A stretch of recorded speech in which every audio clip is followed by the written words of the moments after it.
Salut les octopotes, ici Sacha Maille et bienvenue sur la chaîne. On se retrouve aujourd'hui pour la seconde case de notre calendrier de l'Avent. Ah 2, quel chiffre merveilleux. Non, je rigole, mon chiffre préféré c'est le 7. 2 c'est le chiffre des amoureux et aujourd'hui c'est une histoire de deux amoureux que je vais vous partager. Enfin une très vieille vision de l'amour, qu'on soit clair. L'amour monte en haut du ciel. Si tu veux réussir l'impossible. Sexy, hein? Baby, c'est le bal des balles.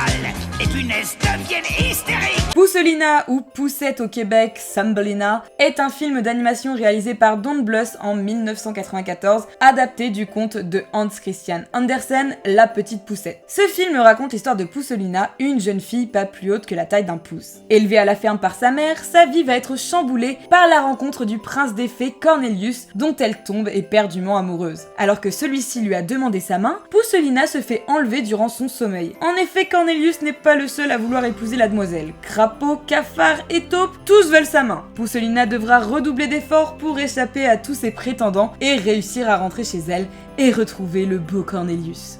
Un film de princesse qui n'en est pas vraiment un. Je me rappelle quand j'étais plus jeune que les méchants me faisaient vraiment peur et me mettaient mal à l'aise. Mais pas le petit malaise, la vraie bonne grosse sensation qu'il se passait quelque chose de pas dingue dans ce que je regardais. Et l'ayant revu récemment, ça n'a rien d'étonnant tellement ils sont tous la représentation des pires comportements que l'on peut avoir envers quelqu'un. C'est fou comme je pense que la façon qu'on a d'écrire les dessins animés a changé. Je pense qu'aujourd'hui on proposerait le film Pousselina tel quel, il sortirait jamais au cinéma. Le personnage de Jacquimo, l'espèce de pigeon là, ou de moineau, je sais pas trop, c'est pareil, il me fout une angoisse. Et je vois qu'il y a un an sur Insta, j'avais dit que je le trouvais attachant, donc comme quoi, je saurais pas trop l'expliquer. Et Cornelius, bon cliché du prince de la princesse qui veulent s'épouser après avoir échangé 2 mots. Classique. En termes de thème, on a évidemment le classique comédie romantique, mais surtout pas mal de choses sur l'acceptation de soi et l'objectification de la femme. Oui, je le dis comme ça, car clairement, personne ne demande son avis à Pousselina. À aucun moment, tout le monde la traite comme si elle se devait d'accepter ce qu'on lui propose. On lui dit « Tu vas devenir une star et tu vas épouser mon fils ». Tu vas chanter dans mon show et te déguiser car tu es laide. Enfin, je veux dire, à part le moineau qui lui dit de laisser parler son cœur. Laisse donc voler ton cœur. Personne ne lui demande son avis, c'est dingue.